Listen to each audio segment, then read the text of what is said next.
ईद बस एक दिन नहीं होता बल्कि अपनों के साथ गुजारे हुए वो लम्हे होते हैं जो हमेशा याद रहते हैं। कल तक हम लास्ट तारी कर रहे थे और सच बताऊं तो दिल थोड़ा सा उदास भी था कि रमजान खत्म हो रहा है, लेकिन साथ ही साथ एक खुशी भी थी कि ईद आने वाली है। और किस किस को ईद का इंतजार नहीं होता, हर एक बंदे को, हर एक को ईद का इंतजार होता है और हर एक को ईद की खुशी होती है। तो बस चांद रात पर अचानक से हो गई बारिश, रातों साथ इतने ज्यादा ओले भी पड़े। ऐसा लग रहा था कि जैसे मौसम ने ना खुद ही इस रात को खास बना दिया हो। बस खड़े होकर बारिश देखने का दिल कर रहा था और बारिश देखने का एक अलग ही सुकून होता है। तो अस्सलाम वालेकुम, कैसी है मैं यूट्यूब फैमिली? उम्मीद करती हूँ जी सब ठीक ठाक होंगे। अल्हम्दुलिल्लाह मैं भी बिल्कुल ठीक हूँ। मेरी तरफ से सब मेरी यूट्यूब फैमिली को बहुत बहुत दिल की गहराइयों से ईद मुबारक। और सब मुझे बताएंगे कमेंट्स में कि आप लोग कैसे अपना ईद को एंजॉय कर रहे हैं और फर्स्ट डे आप सब ने कैसे ईद को सेलिब्रेट किया, किधर गए, क्या किया। और जो जो मेरी वीडियो वॉच कर रहा है या जो फर्स्ट टाइम मेरा ब्लॉग वॉच कर रहा है, काइंडली मेरी वीडियो को लाइक करें, चैनल को सब्सक्राइब करें और फैमिली फ्रेंड्स के साथ शेयर करें। Thank you. इधर जी बस मैं आपके साथ कुछ ऐसे मोमेंट्स शेयर करूंगी कि जो बस समझ लें कि लास्ट थे, और मुझे ये था कि मैं लास्ट ये अपने मोमेंट्स शेयर करूंगी, लास्ट वाली सहरी शेयर करूंगी और उसको ज़ाहिर है एक चीज़ सेव हो जाती है। ऐसे मोमेंट्स होते हैं जो हमेशा याद रहते हैं। तो लास्ट सहरी थी और लास्ट इफ्तारी थी, क्योंकि अभी तो हमें पता चल गया था कि 30 रोजे होने हैं। तो मैंने फिर लास्ट वाली सहरी का एक क्लिप ले लिया और लास्ट वाली इफ्तारी का एक क्लिप ले लिया। उसके बाद चांद रात में बारिश हुई वो क्लिप लिया। तो मैंने सोचा इस तरह से ना काफ़ी एक अथेंटिक सी चीज़ हो जाती है और काफ़ी मेमोरेबल चीज़ हो जाती है जो हमें ना याद रहती है। तो बस इधर जी बस हम लोगों ने पहले सहरी की, वो नाचने वाला सीन सहरी का था। और ये था कि क्योंकि लास्ट वाला जो था ना, हम लोग माशाल्लाह से चलो एक तो इबादत भी हमने की थी क्योंकि लास्ट डे था, रमज़ान जा रहा था। और अल्हम्दुलिल्लाह माशाल्लाह से पूरा रमज़ान किया है, माशाल्लाह सारी ताक़रातों में जाके बात की है, अपने अल्लाह पाक को राज़ी किया है। तो बस फिर आगे ईद का इंतज़ार था, खुशी भी थी। बच्चों को पता कितना इंतज़ार होता है ईद का, बच्चे तो सोते ही नहीं सारी रात के, सुबह अपने नए कपड़े पहने, ज़ाहिर है हमारा बचपन भी ऐसे ही गुजरा हुआ है। तो ये जी अब वही इफ्तारी का टाइम था और मैंने कहा चलो रात को भी अगर किसी ने खाना खाना हुआ तो यही खा लेंगे। पाए, बड़े पाए बना रही थी मैं और साथ में ये इफ्तारी थी। तो साथ मैंने मंगवा लिए समोसे, क्योंकि मैं वैसे नॉर्मल मैं इतने समोसे नहीं खाती, लेकिन रमज़ान में दिल करता है कि खाओ। और वैसे भी माशाल्लाह से इतना ठंडा रमज़ान गुजरा है और लास्ट वाले दरमियान में कुछ रोज़े हुए हैं, थोड़ी सी गर्मी हुई है, लेकिन आखिरी रोज़े जो बारिशें हुई हैं माशाल्लाह से इतने ठंडे रोज़े गुजरे हैं कि बहुत अल्लाह पाक ने ना रहमत कर दी थी अपनी। और चांद रात को इतनी बारिश हुई थी और इतनी माशाल्लाह से ईद अच्छी गुजरी है, ठंडी गुजरी है। तो बस मैंने सोचा कि मैं ना पाए बनाती हूँ माशाल्लाह से सबको पसंद है। फिर मैं कहा चलो ईद की नमाज़ पढ़ के ना यही पैनियाँ खाएँगे पहले, और क्योंकि स्टार्टिंग में इतना हैवी कुछ खाया नहीं जाता, बाद में फिर हम ना अपना ये खा लेंगे, नान पाए खा लेंगे। इधर जी बस मैं अपनी मेहंदी लगा रही थी और अचानक से मुझे ऊपर से आवाज़ आई, मुझे ऐसा लग रहा कोई ना पत्थर छत पे फेंक रहा है। मैंने आके देखा इतनी बर्फ़ गिरी हुई थी, इतनी बर्फ़। और छोटे-छोटे वाले ओले नहीं थे, बहुत बड़े वाले ओले थे, लेकिन उसकी मैं वो क्लिप नहीं बना पाई क्योंकि अचानक से इतनी हैवी रेन स्टार्ट हो गई थी। और आप सब भी बताएँगे चाँद रात में किस-किस सिटी में बारिश हुई है।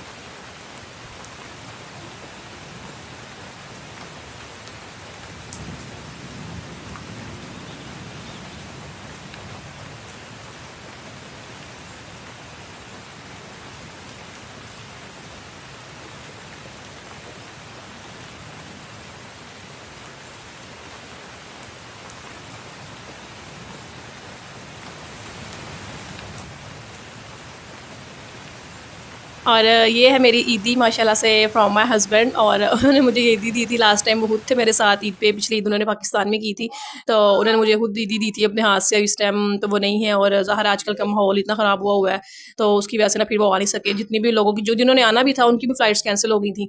तो बस फिर मजबूरी है, कुछ मजबूरियों की वजह से करना पड़ता है, मैनेज करना पड़ता है सारा कुछ। इधर जी बस ये ईद का दिन था और माशाल्लाह से इतना प्यारा मौसम था कि पूछो ही मत। इतना हम लोग गए थे अपनी सिस्टर की तरफ, तो उसने कहा था फर्स्ट डे आपने मेरी तरफ आना है। तो इधर जो बस बच्चों को मैंने रेडी किया और हम आ गए इधर। और इतना प्यारा मौसम था, मैंने कहा ये क्लिप लेती हूँ, देखने में इतना अच्छा लग रहा है। और इसको पता है जहाँ पे प्लांट्स वगैरह होते हैं, ट्री वगैरह होते हैं, इतना अच्छा लगता है, दिल को सुकून मिलता है, आंखों को ठंडक मिलती है। और जब मौसम सुहाना हो और इतना अच्छा, तो फ्लावर्स भी थे इधर इतने ज़्यादा और पास ना नहर भी थी, तो बड़ा एक अच्छा सा व्यू बन जाता है, बड़ा दिल को सुकून मिलता है। बड़ा हमने इंजॉय किया माशाल्लाह से, मामा पापा मेरी सारी माशाल्लाह से सिस्टर्स, 5 हम बहनें हैं, सारे माशाल्लाह आए हुए थे, भाई भी और फैमिली सब ने बहुत एंजॉय किया। बस यही टाइम होता है, यही लम्हे होते हैं जो हमें हमेशा याद रहते हैं।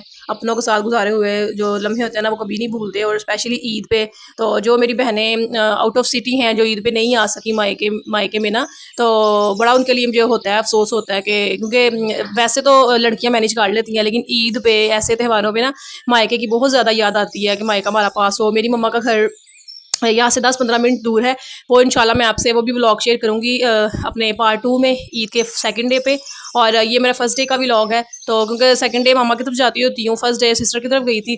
तो बस ये है कि जिनका मायका नज़दीक है, बहुत खुशकिस्मत लड़की हैं, बहुत लकी लड़कियाँ हैं। हाँ, जो दूर रहती हैं उनका तो ये नहीं है कि लब ज़ाहिर है नसीबों की बात है, कोई ब्याह के दूर चली जाती हैं, कोई पास रहती हैं, लेकिन जो नज़दीक रहती हैं उनके लिए बहुत लकी चीज़ हो जाती है कि अपने माँ पापा से जब दिल चाहा मिल लिया, फैमिली से, बहनों से, अपने पेरेंट्स से।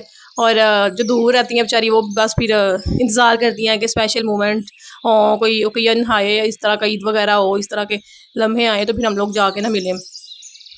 और मुझे आप सब भी बताएँगे कौन-कौन ईद की नमाज़ पढ़ता है और कौन-कौन सोया रहता है। मैं तो शुरू से अल्हम्दुलिल्लाह बचपन से ईद की नमाज़ पढ़ती हूँ, और जब मैंने नहीं पढ़नी होती उन डेज़ में फिर भी मैं जाती हूँ। कहते हैं फिर भी सवाब होता है, लाज़मी जाना चाहिए ईद की नमाज़ पढ़ने।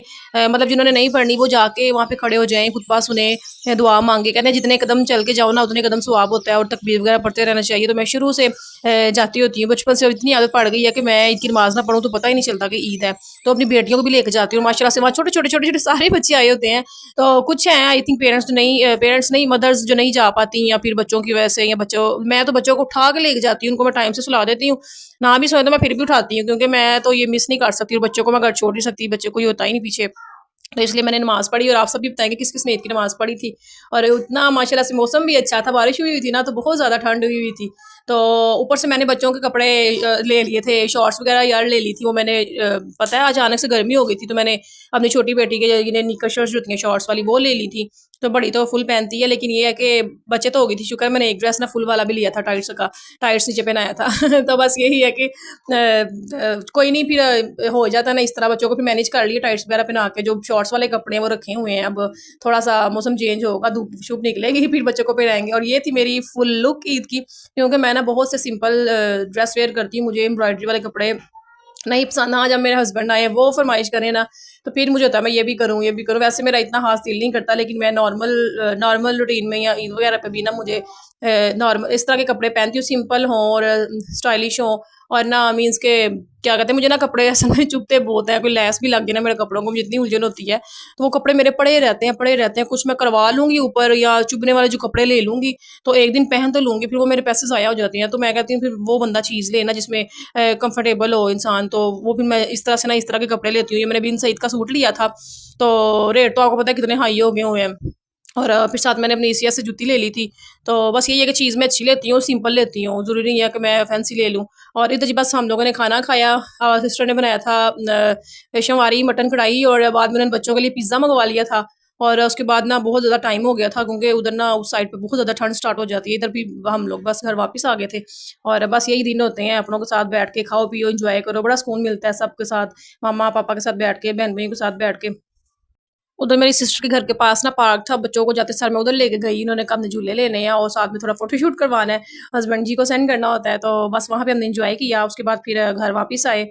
बस मैं यही समझती हूँ कि जो लड़कियाँ नहीं आ सकी मायके, जो आ सकी हैं, ये मायका हो या ससुराल हो, अपना घर जो होता है ना, अगर अपने घर में सब अपने अपने साथ हों, दिल से सब खुश हों, दिल से सब एक दूसरे की इज्जत करते हों, प्यार करते हों, तो यही बड़ी बहुत बड़ी हमारी यही ईद होती है। बस यही रिश्ते होते हैं जो हंसते खेलते गुजर जाते हैं। हमारी भी बस ईद इस तरह से गुजरी।